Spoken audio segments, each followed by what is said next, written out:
Kalau itu kamu diterima, kamu jadi istri saya, asal kamu jaga kepercayaan daripada saya dan jangan lagi kemudian berbuat hal yang seperti itu. Insya Allah enggak sama sekali. Sekarang kita sudah taat pada Allah Subhanahu Wa Taala. Mereka menikah. Pertanyaan saya sederhana. Setelah menikah terjadi cekcok atau enggak?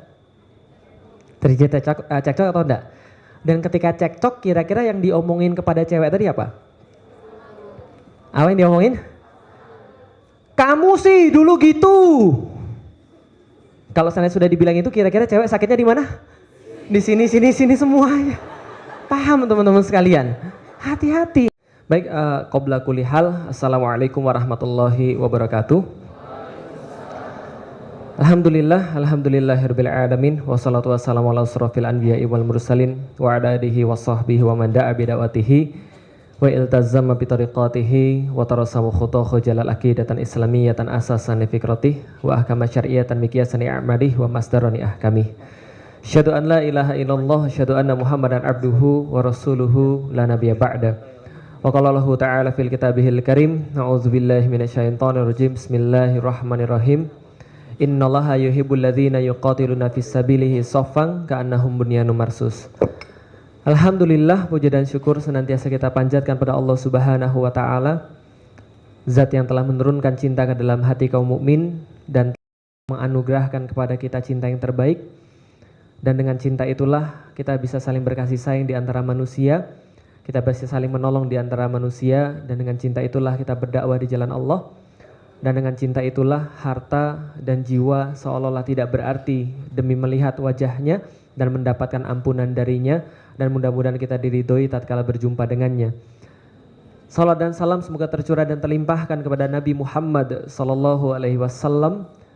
Sungguh setiap jiwa terhutangkan kepada beliau karena cinta yang beliau ajarkan kepada kita, dan beliaulah sumber kebenaran, beliaulah sumber kebaikan, dan tidak ada kebaikan dan tidak ada kebenaran kecuali apapun yang telah keluar daripada lisan dan amalan beliau.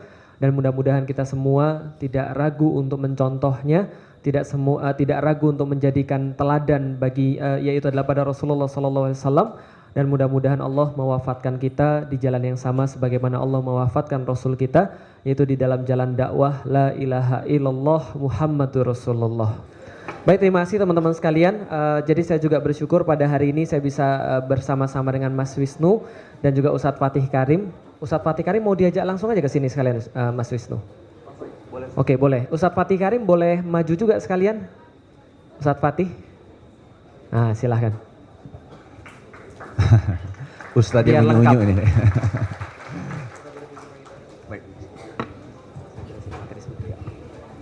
Nah, kalau sekarang sudah lengkap, ini 3 generasi. Ini sesepuh kelihatan dari rambutnya gitu kan ya. Dan ini yang juga sama tuanya. Kalau ini saya masih dalam masa pertumbuhan. Buktinya jenggotnya baru keluar dikit gitu kan ya. Dan terima kasih teman-teman sekalian. Jadi kita membahas tentang cinta. Jadi betul tatkala kita berbicara tentang cinta, teman-teman sekalian, tadi sudah diceritakan oleh Mas Wisnu, pada zaman sekarang banyak orang yang sebenarnya tidak memahami cinta sama sekali, tapi mereka berbicara atas nama cinta. Kenapa saya katakan bahwa tidak memahami cinta sama sekali? Karena serius teman-teman sekalian, saya secara pribadi baru ngerti antara beda cinta dan nafsu itu setelah saya menikah. Kenapa beda cinta dan nafsu itu bisa kita ketahui dan menikah? Karena kalau orang belum menikah itu ibarat orang yang lagi puasa. Orang yang lagi puasa itu senantiasa diuji dengan nafsu. Betul atau betul? Contoh, pernah puasa? Pernah. Pas puasa siang-siang jam 2 atau jam 3 disuruh ibu pergi ke pasar. Beli makanan buka puasa. Yang kita lihat di pasar apa? Banyak. Ayam pengen beli, kolak beli, daging beli, semur beli, telur beli, rendang beli, semua pengen. Lah kenapa? Semua terlihat enak bagi orang yang nafsu teman-teman sekalian. Tapi apa terjadi setelah mereka buka puasa? Setelah buka puasa Allahu Akbar, minum. Setelah minum makan korma 3 biji. Setelah makan korma 3 biji minum lagi. Apa yang dia rasakan waktu itu? Kenyang. Mendadak makanan jadi nggak enak lagi. Betul begitu teman-teman sekalian? Makanya kalau orang-orang yang pacaran, yang belum nikah itu nafsu bukan cinta. Tapi kalau orang sudah menikah itu baru namanya cinta. Cinta itu tenang, cinta itu adem, cinta itu woles kalau kata orang zaman sekarang. Sebaliknya nafsu itu selalu terburu-buru. nafsu itu terburu-buru, nafsu itu pengen segala-galanya, nafsu itu tidak peduli, nafsu itu sesaat, dan yang paling penting nafsu selalu mencari korban. Faham teman-teman sekalian? Itu beda cinta dengan nafsu. Maka kalau orang lagi puasa, dia bukan cinta tapi nafsu karena segala-gala pengen. Lihat aja orang pacaran, apa aja pengen, betul begitu? Lihat aja, kalau ada orang jalan berdua, bedanya antara orang sudah pacaran sama orang nikah apa bedanya? Kalau yang belum nikah, apa aja pengen dipegang, betul kan ya? Tangan pegang, apa pegang, segala macam pegang gitu kan ya. Tapi kalau orang sudah nikah, santai, woles. Lah kenapa? Sudah buka puasa, paham teman-teman sekalian. Kalau orang belum buka puasa tuh memang geragas gitu kan ya, kayak ini wajah-wajah belum buka puasa gitu kan. Maka cinta itu memang sekarang sering disalahgunakan. Gara-gara cinta banyak hal yang terjadi. Apa saja yang terjadi? 2006 ketika diadakan sebuah survei oleh satu koran di Indonesia, maka di situ didapatkan bahwa sekitar 54% remaja di Bandung itu sudah tidak perawan. 54%, Jakarta 51%, Bogor ya berarti di antara 51 sama 54%, kira-kira begitulah. Artinya apa? Itu penelitian pada tahun 2006. Dan ternyata banyak yang nggak peduli, banyak yang mengatakan ini nggak akurat, ini nggak valid, ini nggak benar. Maka diulang lagi penelitiannya pada tahun 2008. Apa yang mereka dapat pada 2008? 2008 yang mereka dapat, KPAI, Komisi Perlindungan Anak Indonesia mendapatkan bahwa tidak hanya 51% di Jakarta, tapi di seluruh Indonesia 62,7% anak SMP sudah pernah melakukan hubungan seks. 62,7% sudah tidak perawan. Lebih parah lagi, sekitar 97% mereka pernah menonton film porno. Indonesia gawat darurat pornografi. Sebagaimana yang barusan kemarin disampaikan oleh Menteri Sosial. Pagi tadi dibahas juga di TV. Itu sudah dari lama. 2008 terjadi kayak begini. Lah kenapa bisa terjadi kayak begini? Salah satunya yang paling banyak kontribusi adalah yang namanya pacaran. Pacaran ini parah. Kontribusinya parah. Nggak percaya? Tanya aktivis pacaran. Iya. Dari tadi di belakang kita bilang ini minta dibully nih kayaknya. Udah bahas-bahas pertama tuh udah ada apa dengan cinta Fitri gitu. Enggak. Ini adalah contoh teman kita yang luar biasa. Beliau tahu kalau beliau salah dan beliau mau bertobat. Enggak ada sebaik-baik manusia kecuali yang mau bertobat tadi kata Allah Subhanahu wa taala. Nah, ini aktivis pacaran kenapa bisa begitu? Kenapa bisa kemudian mengkontribusikan pada kesalahan-kesalahan yang tadi? Jadi gini teman-teman sekalian. Selalu dan selalu saya sampaikan bahwa betul, tidak semua pacaran itu menuju pada zina. Enggak. Tapi setiap zina itu pasti berawal dari pacaran. Betul atau betul? Ada yang protes, enggak Ustadz itu lokalisasi juga berzina tapi mereka enggak pacaran, itu beda urusan. Yang kita bahas sekarang adalah anak muda yang 62,7% mereka sudah kehilangan keperawanan. Dan semuanya pasti berawal yang namanya pacaran. Lah kenapa bisa begitu? Itu fitrah teman-teman sekalian. Fitrahnya laki-laki senang wanita. Siapa di sini laki-laki yang enggak senang wanita angkat tangan? Enggak senang wanita angkat tangan. Nah, kalau ada tolong diterapi segera di belakang. Semua laki-laki pasti demen wanita dan semua laki-laki tertarik pada wanita dan wanita tahu persis pada zaman sekarang. Karena zaman sekarang adalah zamannya wanita, wanita tahu persis kalau laki-laki itu bisa ditaklukkan oleh wanita. Masalahnya adalah ketika itu sudah mulai terjadi lewat jalan pacaran pasti terjadi tadi pintu zina diperbesar, maka setiap zina itu awalnya pasti pacaran. Ada yang protes, Ustadz jangan mengeneralisir dong. Gak semua orang pacaran kok kayak begitu. Gak semua orang pacaran otaknya mesum kayak Ustadz. Oh iya? Oke kalau gitu saya tanya sekarang. Teman-teman sekalian, kalau orang pacaran kira-kira ngapain? Oh pacaran tuh gak ngapa-ngapain Ustadz. Lah kalau gak ngapain pacaran? Paham teman-teman sekalian? Pasti ada apa-apanya di situ. Oke kalau gitu pacaran ngapain kira-kira? Ya Ustadz memang ada sih, kita cuma pegangan tangan doang. Yakin cuma pegangan tangan doang teman-teman sekalian. Kalau ada orang pacaran, nih mbak-mbak sekalian yang masih punya pacar ya, kalau ada pacar Anda cowok cuma pegangan tangan doang, saya kasih tahu sekarang hati-hati dia bukan cowok beneran. Nah kenapa? Jangan-jangan dia banci teman-teman sekalian. Nah kenapa? Karena cowok beneran, sekali lagi cowok beneran tidak cukup cuma pegangan tangan doang. Betul begitu? Nah ini cowok sebeneran semua nih, cowok sejati nih benar. Cowok sejati nggak akan cukup pada pegangan tangan doang. Lah kenapa? Kemarin Mas Jaya Setiabudi nerusin satu tweet ke saya, tweetnya agak kurang ajar tapi benar. Apa isi tweetnya? Jadi gini dia bilang, ada orang bilang sama saya pacaran nggak ngapa-ngapain cuma pegangan tangan doang. Mas Jaya bilang begini, betul sih mungkin 3 hari pertama pegangan tangan doang. Tapi kalau sudah 3 tahun masa cuma pegangan tangan doang? Mubazir dong. Nah itu kata dia. Paham teman-teman sekalian? Iya ada kebenaran di situ. Lah masa 3 tahun sudah pacaran gitu kan ya, sudah datang ke rumah, bahkan kemudian sekamar, bahkan kemudian di ruang tamu berduaan doang. Masa cuma main catur di situ 3 tahun, paham teman sekalian? Atau kerokan gitu kan supaya nggak masuk angin, itu kan nggak mungkin. Maka pasti ada sesuatu yang terjadi di sana. Pasti pintu kepada zina. Maka pintu zina ini dibuka daripada yang namanya pacaran, dan itu semua terjadi begitu saja. Kadang-kadang banyak orang nggak percaya. Ustaz tenang, saya sudah membentengi diri saya sendiri. Saya ini adalah anak kiai. Saya tahu persis bahwa ada yang nggak boleh dilampaui. Semua cewek juga bilang begitu. Tapi teman-teman sekalian, kenapa hashtag udah putusin aja tuh jadi meng-Indonesia? Bahkan kemudian orang-orang di dunia lain di Bekasi juga membaca udah putusin aja gitu kan ya? Karena memang itu adalah fakta yang terjadi kenyataan. Ketika saya membahas tentang udah putusin aja, itu langsung biasanya email saya masuk 20-30 orang ngirim email ke saya. Kalau yang datang daripada orang yang belum menikah, maka mereka bilang, Ustaz, gimana kalau seandainya sudah terjadi? Apa yang harus kita lakukan? Emang saya nggak pantas lagi mendapatkan seorang cowok yang baik? Ustadz, kalau seandainya sudah terjadi gimana? Mau bertobatnya caranya gimana? Itu kalau yang sudah datang, kalau yang datang dari yang belum nikah. Kalau datang yang sudah nikah, selingkuh. Kalau kenapa bisa terjadi begini? Efek daripada tadi bermaksiat pada Allah Subhanahu wa taala. Cintanya bukan cinta yang benar. Cintanya bukan cinta yang sejati. Ini hasilnya. Maka hashtag udah putusinnya jadi begitu. Oke, ada yang nanya saya lagi begini. Ustadz pernah pacaran atau enggak? Pernah nggak kira-kira? Pernah nggak kira-kira? Kalau nggak pernah, saya nggak tahu. Berarti Ustadz pernah menghamili anak orang dong? Alhamdulillah, saya menghamili anak orang 5 kali teman-teman sekalian. Satunya keguguran, 4-nya lahir. Jadi anak saya 4 sekarang, paham teman-teman sekalian? Oke, tapi apakah sebelumnya pernah menghamili anak orang? Enggak. Kalau saya nggak ketemu Ustadz Fatih Karim, mungkin itu yang terjadi. Kalau saya nggak ketemu Ustadz Fatih Karim, mungkin itu yang terjadi. Tapi qadarullah, Allah memperkenalkan saya kepada Islam lewat Ustadz Fatih Karim. Saya masuk Islam, lalu pacar saya putusin.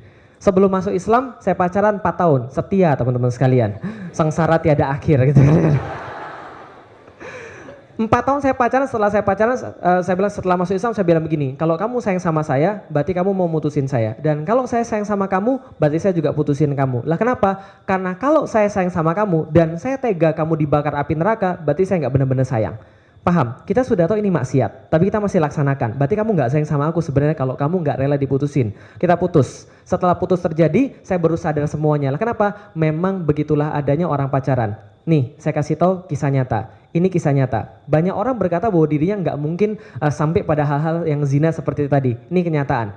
Ada 2 orang, cowok cewek, pacaran. Sudah lama, 4 tahunan, tapi bukan saya ceritanya. Nah, dua orang ini cowok cewek pacaran sudah 4 tahunan, yang satu akhirnya LDR, satunya kuliah di Bandung, satunya kuliah di Jakarta. Setelah kemudian satunya di Jakarta dan satunya di Bandung, yang satu kemudian perlu menengok pacarnya. Setelah nengok, lalu kemudian pacarnya bilang, yang cowok bilang, saya mau cerita boleh? Boleh. Kita udah pacaran berapa lama sih? Udah 4 tahun. Dan bagaimana yang kamu rasakan setelah 4 tahun ini? Alhamdulillah, saya merasa inilah calon imamku yang sempurna. Engkaulah yang cocok untuk menjadi ayah daripada anak-anakku. Oke kalau gitu.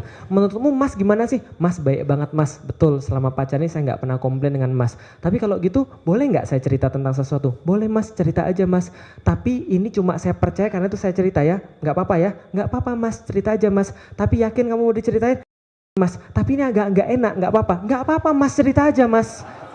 Tapi kamu nggak akan marah kan? Enggak Mas, cerita aja Mas, nggak apa-apa. Bener nggak akan marah? Bener. Janji nggak akan marah? Nggak marah Mas, cerita aja Mas. Yakin? Ya sudah kalau gitu saya cerita. Tapi nggak jadi deh. Nggak apa-apa Mas, cerita aja, emang ada apa sih? Ini bener-bener penting sih bagi saya, cuma saya nggak tahu lagi mau cerita pada siapa. Saya mau cerita sama kamu, tapi saya takut kamu marah. Enggak Mas, cerita aja. Bukankah Mas setiap hari juga cerita sama saya dan nggak ada masalah? Tapi ini beda, nggak apa-apa Mas. Bener, yakin. Nggak marah, bener. Janji ya, janji. Jadi gini ceritanya. Saya punya temen waktu itu di SMP sudah nggak ketemu. Setelah saya di Bandung, saya ketemu lagi mereka, anak-anak SMP itu. Setelah kemudian kita ngobrol, ternyata dulu kita sekawan baik banget berlima, sekarang mereka sudah berubah total. Mereka sekarang sudah pacaran dan mereka nanya sama saya, masih nggak jadian sama itu? Saya bilang masih. Lalu dia bilang, kalau kamu gimana? Dan saya tanya, kalau kalian gimana? Alhamdulillah kita juga sudah punya banyak sekali pacar. Dan mereka cerita, selain daripada mereka pacaran, mereka sudah pernah ML. Paham? Mereka sudah pernah ML dan mereka nyeritain pada saya seperti apa ML itu. Kata mereka enak banget. Lalu mereka tanya, kamu sudah pernah belum? Belum. Kamu anggurin gitu aja. Selama 4 tahun nggak pernah ML. Enggak, karena itu nanti kita save untuk nikah. Maka saya digoblok-goblokin, saya diolok-olok, saya dibilang bukan laki-laki sejati, saya dibilang mandul, saya dibilang homo. Maka kemudian, padahal kan saya pikir itu kan sesuatu yang berharga yang kita harus kemudian jaga sampai kita menikah. Iya benar, kamu benar, Mas memang baik. Tapi sebenarnya saya juga mikir sih, sebenarnya gimana sih, apakah pembuktian cinta harus seperti itu? Harus kemudian menyerahkan segala-galanya. Dan saya juga mikir kalau ada orang kemudian cinta sama saya, tentu dia mau nyerahin segala-galanya gitu ya. Tapi kan Mas nggak gitu juga. Iya sih memang nggak gitu. Tapi ya sudah lupain aja deh. Tapi saya mikir juga sih sebenarnya rasanya kayak apa? Kok Mas gitu sih? Mas nggak sayang sama aku Mas. Mas kok begitu sih mikirnya? Ya sih itu cuma ngomong aja kan, kamu tadi janji nggak marah. Udah lupain aja, udah jangan bahas lagi. Emang Mas mau? Paham teman-teman sekalian? Cewek itu kalau sudah dijebak dengan cara seperti itu pasti kena. Paham teman-teman sekalian? Artinya adalah apa? Justru kenapa terjadi 62,7% terjadi seperti itu, orang-orang pada nggak berawat, karena saya kasih tahu laki-laki tahu persis cara untuk menundukkan wanita. Paham teman-teman sekalian? Defaultnya laki-laki ini pintar untuk jadi kemudian melakukan sebuah rayuan pulau kelapa, teman-teman sekalian. Rayuan gombal, itu semua defaultnya pintar. Sialnya cewek defaultnya seneng digombali. Paham teman sekalian? Bajunya bagus banget, oh Ustadz bisa aja Ustadz, padahal dalam hati berbunga-bunga gitu kan. Makanya selalu kemudian godaan cowok nggak pernah lepas. Itu baru salah satu godaan cowok, salah satu trik-triknya cowok. Merasa bahwa kemudian Anda diistimewakan, merasa masa depan adalah dia, tapi setelah cowok dapat Anda merasa nggak lagi berharga. Anda dirasa sama sekali nggak berharga. Paham teman sekalian? Dan problemnya adalah dunia nggak adil. Nah kenapa dunia nggak adil? Dunia nggak adil karena laki-laki senantiasa dilihat dari masa depan, sementara perempuan itu semua dilihat dari masa lalu. Dunia nggak adil. Lah kenapa? Masalah ke depan. Nih contoh. Dunia melihat laki-laki dari masa depan. Seorang laki-laki mantan narkobaan, mantan preman, dugem kerjaannya, lalu bertobat jadi ustadz, lalu meninggal. Yang orang ingat apa? Ustadz atau preman? Kemarin UJ almarhum, gitu kan ya. Orang nggak tahu lagi kemudian dia masa lalunya apa, tapi orang ingat adalah akhirnya baik, dan itu yang diingat. Tapi taruhlah seorang wanita, dulunya kemudian dia sempat kemudian berzina, tersebar kemana-mana, kemudian videonya kemana-mana, ditonton orang, kemudian taruhlah dia bertobat, kerudungan taruhlah, kemudian muncul kemudian di televisi, laki-laki ngelihat itu, yang kepikir sama laki-laki apa? Video porno. Paham teman-teman sekalian? Hati-hati. Saya nggak mengatakan bahwa pertobatan nggak diterima Allah. Allah menerima segala pertobatan. Yang kita bahas dunia tidak adil. Paham teman-teman sekalian? Dan ketika itu terjadi, habis urusannya, masa depannya hilang. Ada banyak yang Anda nggak boleh coba teman-teman sekalian. Tapi narkoba, seks itu benar-benar nggak boleh dicoba. Lah kenapa? Fatal. Kisah nyata lagi. Ini kisah nyata lagi. Nyata banget. Seorang laki-laki hitbah seorang cewek. Dua-duanya orang baik. Dua-duanya orang yang hebat, dakwahnya juga hebat. Mereka sudah siapin segala-galanya. Tempat sudah dipesan, catering sudah beres, orang tua sudah ketemu, tanggalan sudah ada. 2 minggu lagi mau nikah. Tapi cewek ini nggak bisa menahan beban yang ada dalam diri dia. Nggak lagi. Kemudian dia harus kemudian menelpon calon suaminya tadi, lalu dia bilang, Mas, saya punya sesuatu yang mau saya omongkan. Terserah setelah ini, Mas mau berbicara seperti apa, Mas mau nganggap saya apa, dan Mas mau memutuskan seperti apa, tapi ini beban gak bisa lagi saya pegang, ini beban gak bisa lagi saya tanggung, ini harus saya sampaikan Mas kepada Mas. Ada apa dek kok tiba-tiba? Ya Mas kemudian harus kemudian mendengar ini dan saya harus sampaikan apa? Saya sudah tidak perawan lagi. Kira-kira cowoknya gimana? Aduh, pusing gak kira-kira kalau jadi cowoknya? Pusing. Lalu mau seperti apa lagi? Karena cowok ini baik, tapi dia udahlah sebentar, saya tahajud dulu ya, saya minta petunjuk pada Allah Subhanahu wa taala. Setelah minta petunjuk sama Allah Subhanahu wa taala, lalu kemudian dia bilang sama istrinya tadi, calon istrinya, ya sudah, setiap orang punya kesalahan. Kamu punya kesalahan, saya punya kesalahan. Kalau itu kamu diterima, kamu jadi istri saya, asal kamu jaga kepercayaan daripada saya dan jangan lagi kemudian berbuat hal yang seperti itu. Insya Allah enggak sama sekali. Sekarang kita sudah taat pada Allah Subhanahu wa taala. Mereka menikah. Pertanyaan saya sederhana, setelah menikah terjadi cekcok atau enggak? Terjadi cekcok atau enggak? Dan ketika cekcok, kira-kira yang diomongin kepada cewek tadi apa? Apa yang diomongin? Kamu sih dulu gitu. Kalau saya sudah dibilang itu, kira-kira cewek sakitnya di mana? Di sini semuanya. Paham teman-teman sekalian? Hati-hati, yang kayak begini-begini nggak bisa diriwain lagi. Artinya adalah apa? Kalau orang berbicara cinta lantas pacaran, bohong. Lah kenapa bohong? Enggak, cinta enggak caranya seperti itu teman-teman sekalian. Lah kalau itu cinta tuh caranya seperti apa? Nih saya kasih tahu, sebelum waktu saya habis ya. Sekarang saya kasih tahu, siapa yang mau nikah angkat tangan? Yang mau nikah angkat tangan. Yang lain enggak mau nih. Mau hidup selibat gitu kan.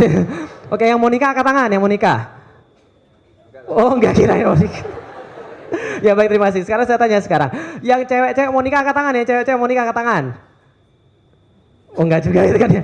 Oke, sekarang saya tanya, yang cowok-cowok nggak usah ngomong, dengerin aja. Saya mau nanya sama cewek-cewek. Yang cewek-cewek mau dapat jodoh yang baik atau yang bejat?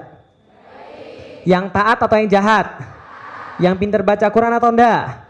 Yang pintar ngafalin Quran mau? Yang sholatnya rajin mau? Yang bisa membimbing mau, nggak main tampar doang? Yakin? Yang setia mau? Yang kayak begitu nggak akan mungkin lewat jalur pacaran. Ingat baik-baik. Nggak mungkin lewat jalur pacaran. Lah kenapa begitu? Beda jauh. Nih saya kasih tahu, pacaran teman-teman sekalian. Nih saya kasih tahu ya, laki-laki yang hobi bermaksiat sebelum nikah akan lebih mudah bermaksiat setelah nikah. Ingat itu baik-baik. Jadi kalau saya pacaran, pegang tangan orang, belum akad, belum ketemu bapaknya sekalipun, lalu kemudian bilang I love you, I need you, I miss you dan sebagainya.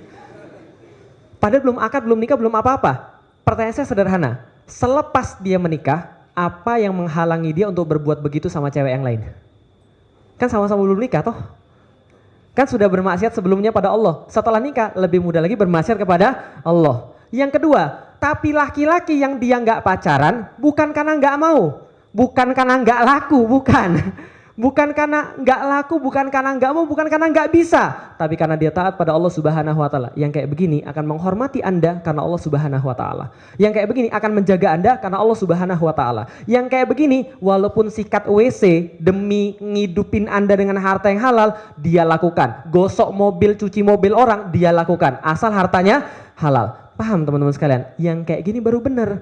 Dan cinta nggak bisa dimanipulasi. Lah kenapa nggak bisa dimanipulasi? Seperti yang tadi dikatakan tentang orang tua. Nih yang terakhir sebelum kemudian kita nanti talk show teman-teman sekalian. Siapa yang pernah datang ke walimahannya orang, angkat tangan. Yang pernah datang ke walimahan. Siapa yang pernah datang ke walimahan ngeliat bapaknya cewek nangis ketika menikahkan putrinya, angkat tangan. Semua kan hampir kan ya? Mas Visu juga sama nggak? Apa itu Bapak? Nangis kan bapaknya kan ya? Bapaknya Siren. Nangis. Nangis, saya datang kok. Iya. Saya datang. Nangis, sedih banget dia dapat mantu begini gitu. Jadi di belakang aja tadi. Iya, di belakang aja. Semua orang-orang yang datang ke walimahan itu biasanya ngelihat bapaknya perempuan pasti nangis. Betul atau betul? Kenapa bapaknya perempuan nangis? Tahu nggak kenapa? Kenapa kira-kira? Itu baru cinta. Lah kenapa bisa nangis? Mau tahu kenapa bisa nangis? Mau saya kasih tahu? Saya punya anak perempuan, pertama namanya Alila, sekarang umurnya 7 tahun. Alila sekarang umurnya 7 tahun, masih lama untuk nikah. Tapi setiap saya bayangin kalau suatu saat nanti saya bakal ngelepas dia nikah, saya sudah nangis juga. Lah kenapa? Kebayang persis. Dan saya ngerti persis sekarang kenapa bapak-bapak yang ketika nikahin anaknya nangis. Paham teman sekalian? Apa yang kemudian dipikirin? Jadi gini kira-kira, saya punya anak 7 tahun, namanya Alila, dan dari kecil ceritanya hampir sama dengan Mas Isu saya juga bilang begitu, nggak tahan ketika di industri, sabar istighfar. Ketika sudah keluar anaknya itu, ketika anaknya keluar, saya azanin. Setelah saya azanin, saya sebutkan nama Allah kemudian agar kemudian nama Allah yang pertama kali dia dengar. Setelah kemudian saya dengarkan nama Allah, saya bacain Quran yang semua yang saya hafal. Saya nggak tahu dia bisa dengar atau enggak, saya nggak tahu dia ngerti atau enggak, tapi saya bacain seluruh kemudian hafalan-hafalan Quran yang saya punya. Saya bacain seluruh hal-hal, ngomong sendiri kayak orang gila teman-teman sekalian. Agak gede dikit lagi, kemudian saya didik dia, saya kasih makan dia dengan baik, saya sabar. Setiap hari dia bangun, kemudian saya tetap sabar juga. Saya kasih makan, saya didik dia. Udah agak gede lagi, saya ajak dia pergi dia kemudian ketika saya ngisi. Seharian dia pergi sama saya untuk tahu siapa bapaknya. Udah agak gede lagi, dia masuk SD kelas 1, saya pesan sama dia, Alila jangan main sama cowok-cowok. Lah kenapa? Semua cowok itu modus, hati-hati. Kecuali bapakmu. Anak SD Ustadz, ya saya pesan begitu. Jangan main sama cowok, Abi nggak ridho. Cowok-cowok tuh berbahaya, Abi nggak ridho. Kamu jangan main sama cowok, mainmu sama cewek-cewek aja, jangan main sama cowok. Cuma Abi cowok yang tidak berbahaya. Paham ya? Paham Bi? Pokoknya jangan main sama cowok, dan kalau ada cowok yang ganggu kamu, lapor pada gurumu. Kalau gurumu nggak reken, lapor lagi pada gurumu lagi sekali lagi. Kalau dia masih nggak respon lagi, lapor lagi sekali lagi pada gurumu. Kalau dia masih nggak respon, kasih tahu Abi siapa nama anak cowoknya itu, Abi ke rumahnya, Abi bakar rumahnya. Paham teman-teman sekalian? Saya cuma ingin menunjukkan bahwa saya ingin melindungi anak saya. Laki-laki itu keluar pelindungannya kepada seorang wanita. Makanya anak laki-laki sama anak wanita pasti lebih disayang anak perempuan. Itu sudah rahasia umum. Kenapa? Naluri perlindungan laki-lakinya keluar. Maka dia agak gede lagi, saya transfer bacaan-bacaan Quran saya ajarin surat-surat yang saya tahu. Ayat demi ayat demi ayat. Makanan yang saya kasih pastilah makanan yang terbaik. Semua saya kawal dia agar dia tidak berbuat maksiat. Saya kawal dia untuk senantiasa taat pada Allah. Sampai pada satu saat, kemudian saya harus nikahin dia. Kebayang gak perasaan saya seperti apa? Ketika saya harus menggamit tangan seorang laki-laki yang baru saya kenal. Apalagi dia juga baru dia kenal karena dia nggak pakai pacaran gitu kan ya, menggamit tangan kemudian seorang yang baru saya kenal, dan di kepala saya berkecamuk pertanyaan-pertanyaan adalah, bisa nggak laki-laki di depan saya ini ngasih makan dia sebagaimana sebagaimana saya ngasih makan anak ini? Bisa nggak dia kemudian membahagiakan anak saya sebagaimana saya membahagiakan selama ini? Jagain dia, tidak berbuat kasar pada dia, berbuat baik pada dia, senantiasa mengingatkan pada Allah. Bisa nggak Anda ini melakukan sebaik saya atau bahkan lebih baik? Itu dalam kepala saya. Paham teman-teman sekalian? Makanya setiap bapak-bapak pasti nangis. Makanya kalau ada orang bilang cinta ke anaknya tapi nggak berani datang pada bapaknya dan minta pada bapaknya, sorry, saya harus sampaikan bahwa laki-laki semacam ini banci. Paham tuh sekalian? Banci. Lah kenapa? Saya yang punya. Saya yang memberikan dia cinta segala-galanya dari lahir sampai dengan sekarang. Kalau ada cowok yang nggak berani datang pada bapaknya, banci. Paham teman-teman sekalian? Kesimpulannya udah putusin aja. Baik, terima kasih.